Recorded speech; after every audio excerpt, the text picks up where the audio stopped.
જય શ્રી કૃષ્ણ મિત્રો, મારી ચેનલમાં આપ સર્વેનું હાર્દિક સ્વાગત છે. મિત્રો, બેંક નિફ્ટી માટેનું આજનું આપણું શું ડિસ્કશન હતું અને માર્કેટે આજે કેવી રીતે કામ કર્યું, સૌથી પહેલાં આપણે એ સમજી લઈએ. મિત્રો, બેંક નિફ્ટીમાં આપણું ક્લિયર ડિસ્કશન હતું કે જો માર્કેટ ફ્લેટ ઓપન થાય છે તો ફ્લેટ ઓપનિંગના કેસમાં અહીંયા આપણે આવી રીતના એક ટ્રેન્ડ લાઇન ડ્રો કરી રાખી હતી.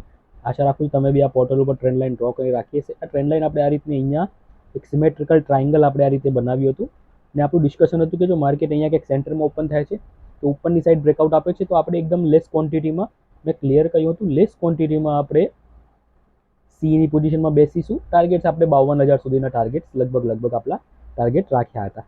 અને નીચેની સાઈડ મેં તમને કહ્યું જો માર્કેટ નીચેની સાઈડમાં તોડશે તો નીચેની સાઈડનું આપણું લેવલ હતું 51,186નું. 51,186ની નીચે જો માર્કેટ ક્રોસ કરશે તો આપણને નીચેની સાઈડ લાંબા એવા 50,450 સુધીના બી ટાર્ગેટ્સ જોવા મળી શકે. એ આપણું ડિસ્કશન હતું. માર્કેટે નીચેની સાઈડ આ લેવલને તોડ્યું નથી એટલે આનું કોઈ ડિસ્કસ કરવાનું બનતું નથી. અહીંયા આપણને માર્કેટે એક વખત જરૂર બેવકૂફ બનાવ્યા, કારણ કે અહીંયા માર્કેટ તમે જોશો અહીંયા સેન્ટરમાં ઓપન થયું.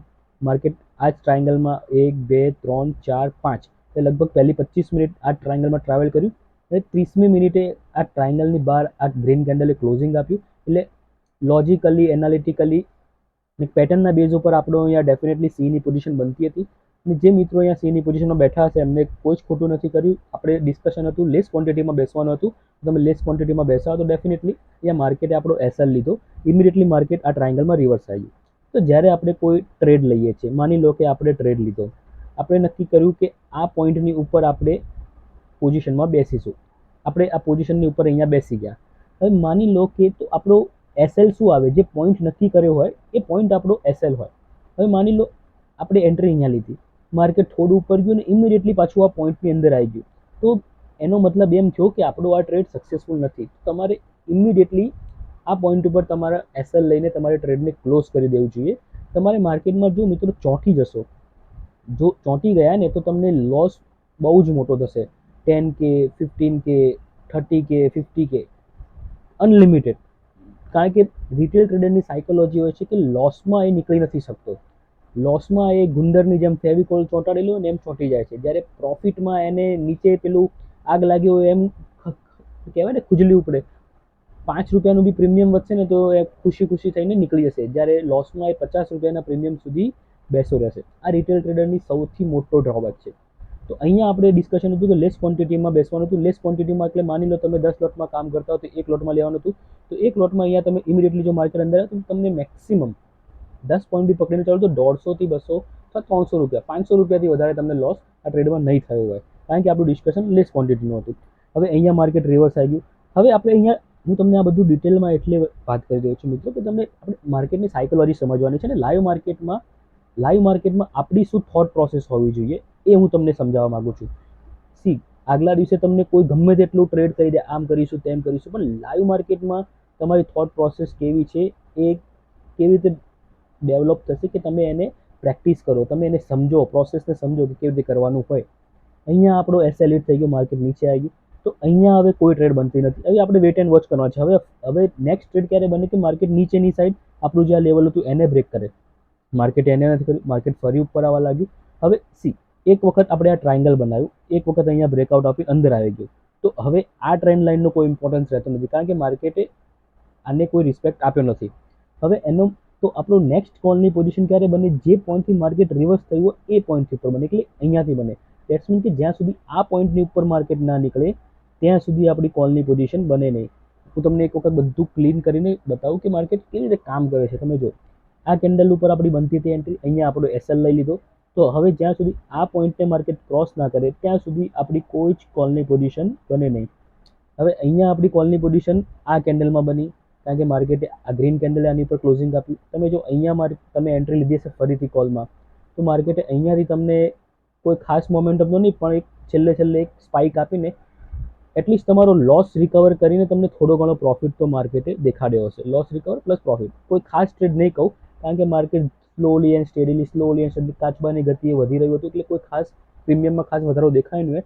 પણ તો બી અહીંયાથી આપણે જોઈએ કે પ્રીમિયમમાં કેટલું ઇન્ક્રીઝ થયું. તો આપણે ખાલી પોઈન્ટ્સ અહીંયાથી કેલ્ક્યુલેટ કરીએ તો આ પોઈન્ટથી અહીંયાનો જે માર્કેટ વધ્યું છે લગભગ 310 પોઈન્ટ, એટલે 300 પોઈન્ટનું મોમેન્ટમ આવ્યું છે ને એ બી લગભગ 3 કલાકમાં. એટલે ખાસ તમને 100 રૂપિયાનો ફાયદો થયો હશે પ્રીમિયમમાં જો તમે વેટ કર્યો છે. 100-150 રૂપિયાનું તમને એક લોટમાં માની લો તમને 1500-1700 રૂપિયાનો તમને અહીંયા પ્રોફિટ થયો હશે. તો આશા રાખું છું મિત્રો તમે ટ્રેડિંગ સાયકોલોજી સમજી રહ્યા હશો અને લાઈવ માર્કેટમાં આપણે કેવી રીતે ટ્રેડ કરવાનું સમજી શકશો. હવે આવતીકાલે એટલે આપણે કે કાલે બેંક નિફ્ટીની એક્સપાયરી છે, તો આપણે કેવી રીતે ટ્રેડ કરવાનું છે અને આપણી શું થોટ પ્રોસેસ હોય એ આપણે સમજી લઈએ. તો એક વખત આપણે બેંક નિફ્ટીના ચાર્ટને 15 મિનિટ ઉપર લઈ જઈએ. 15 મિનિટના ચાર્ટ ઉપર બેંક નિફ્ટીમાં થોડુંક ડિટેલમાં વધારે સારી રીતે સમજી શકીશું, કારણ કે 5 મિનિટમાં કોઈ ખાસ દેખાતું નથી. 15 મિનિટમાં ચાર્ટમાં મિત્રો જોશો કે હવે એક વસ્તુ છે કે માર્કેટમાં લાસ્ટ અવર્સમાં બહુ જબરજસ્ત સેલિંગ આવ્યું છે અને ક્લોઝિંગ આપ્યું છે અહીંયા 51,499, લગભગ 51,500ની આજુબાજુનું ક્લોઝિંગ છે.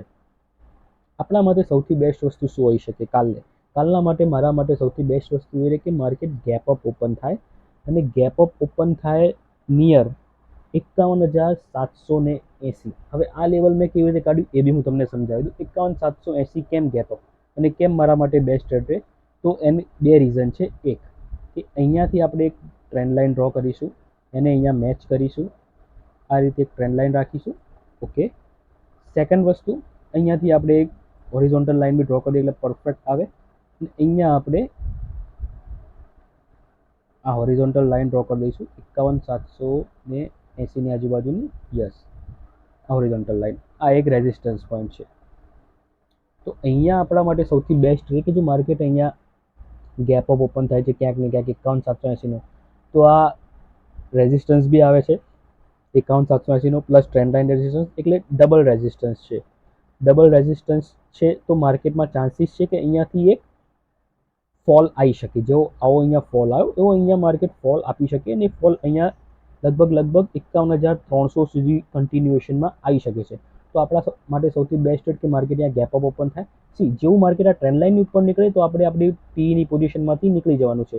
51,780ની આજુબાજુથી આપણે એક પીની પોઝિશનમાં બેસીશું અહીંયાથી અને ટાર્ગેટ્સ આપણે 51,300 સુધીના રાખીશું. એસએલ આપણો ટ્રેન્ડ લાઇનની ઉપર અથવા તો સેફ સાઇડ આ પોઈન્ટની ઉપર રાખી શકો છો. આ જે પોઈન્ટ આવે છે લગભગ 51,960નો પોઈન્ટ છે. 51,960નો તમે એસએલ માનીને એક પીની પોઝિશનમાં બેસી શકો છો જો તમે લોસ કેપેસિટી તમારી સારી હોય, અથવા તો તમે તમારી ક્વોન્ટિટીને લેસ કરીને તમે તમારા એસએલને મોટો કરી શકો છો. તો આ સૌથી સેફ એસએલ છે 51,960નો. તો અહીંયાથી પીની પોઝિશનમાં બેસી શકો છો. તમને લગભગ 51,300 સુધીના ટાર્ગેટ્સ માર્કેટ આપી શકે છે. આ મારા માટે સૌથી બેસ્ટ ટ્રેડ કાલે રહેશે. બીજો હું ખાસ ટ્રેડ જોઈ નથી રહ્યો, કારણ કે માર્કેટમાં તમે જોશો એક રેન્જ બાઉન્ડ 700-750 પોઈન્ટનું રેન્જ બનાવી દીધી છે માર્કેટે. કારણ કે જ્યાં સુધી હવે આ પોઈન્ટ જે છે એક આપણે આ પોઈન્ટ નીચેનો 51,250નો 51,250નો ને ઉપર આ 52,000ના પોઈન્ટને માર્કેટ ક્રોસ નહીં કરે અને નીચેની સાઈડ 51,250 ત્યાં સુધી માર્કેટ અહીંયા આવી રીતે ટ્રાવેલ કરી શકે છે. ચાન્સીસ પૂરેપૂરા છે. તો અહીંયા બેસ્ટ વસ્તુ એ જ રહે કે અહીંયાથી આપણે એક પીની પોઝિશન ગેપ અપ કરીને લે. જો ફ્લેટ ઓપન થાય છે કે ગેપ ડાઉન ઓપન થાય છે તો હું માર્કેટમાં વેટ એન્ડ વોચ કરીશ. ફ્લેટ ઓપનિંગ તો મારા માટે એકદમ બકવાસ રહેશે.